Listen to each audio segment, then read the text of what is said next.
Hello, my name is Brittany Thomas. I serve as the planning manager here at BJCTA. Today we're just going to talk about some changes. I'm going to tell a little bit about what I do, why we do, and how we do in the planning department as it relates to the changes that I'm sure you have heard about coming forward on May 19th. And transit, especially transit in today's time, is constantly changing. And Director Shaw had a vision for what she saw transportation looking like in the city of Birmingham. So what we do here is that we look at the system as a whole. We looked at what's working, we look at what's not working, and we look at certain areas where we can make adjustments.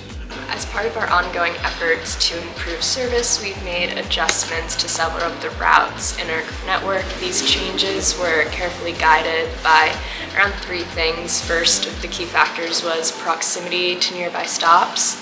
The second was proximity to nearby local assets. And the third was ridership and those numbers. So when stops were too close together or within a block or two, we consolidated them to improve travel time and reduce redundancy. And we found that many of the stops were underused, and this helped improve that efficiency. We also considered the location of critical assets nearby to the stops, such as schools, hospitals, grocery stores, and different employment hubs. And third, we looked at ridership. If those stops didn't meet a certain threshold of riders, they were up for potential consolidation. COVID-19 had us experiencing changes that were unique and which involved operator shortage, which revolved around service just not meeting the needs of our customers. And so instead of going the same way, doing things that were done previously, we looked at what could we do right now to stabilize the system and make the foundation for future growth.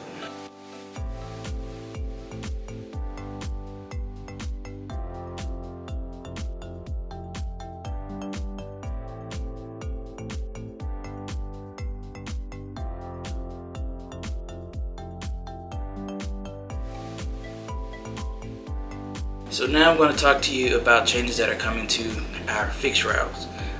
We have several routes that are either one being paired together, as in they're going to operate in tandem, and then we have some routes that actually have a redesigned portion to it.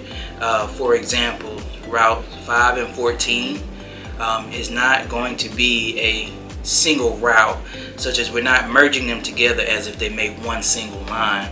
We're actually pairing them together so where they operate in a tandem.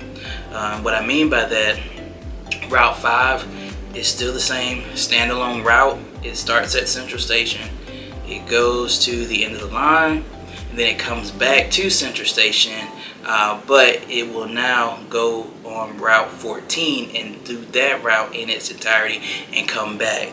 The only thing that those two routes share in common is the fact that they both start and end at Central Station. So think of it like a pendulum swing. It goes on one side and it goes to the next. So that's the change for one of the changes for 5 and the 14. Route 90, which is the Magic City connector.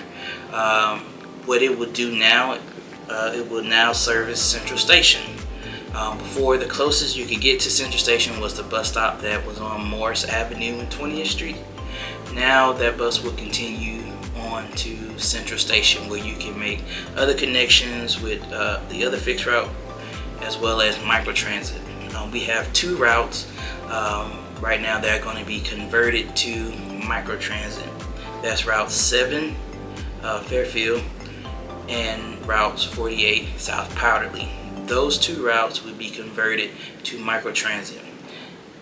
And again to help with the stabilization of the system, we identified two routes that will be served better with using microtransit. And the reason for that is microtransit is really good for really short trips. Studies and research has shown that microtransit helps with trips that are 4 miles or less. It also helps connectivity, such as being able to go from your corner and it can take you to the transit center, or it can take you to a bus shelter or stop to be able to connect with your fixed route when you need to go a further distance. Also, it operates on the zone base, which means it can take you anywhere within that zone for a very affordable price. It's just $1.50, which is the same price as fixed route. It also works for service where we don't see a lot of ridership. Based on the data that we collected, it averages less than 10 passengers an hour, which is also very conducive for microtransit because, again, you're able to meet the need. It also gives you better on-demand service. You call it when you need it, as compared to having to wait long periods of times at a bus stop. It's also conducive for when elements happen, such as rain. You don't have to stand outside. You can wait inside your house. You can wait on your porch, and the app will let you know when your ride is close to being able to service you. And so those are some of the things that went into play when determining how we chose fixed route, what will remain fixed route, and what will be converted to microtransit.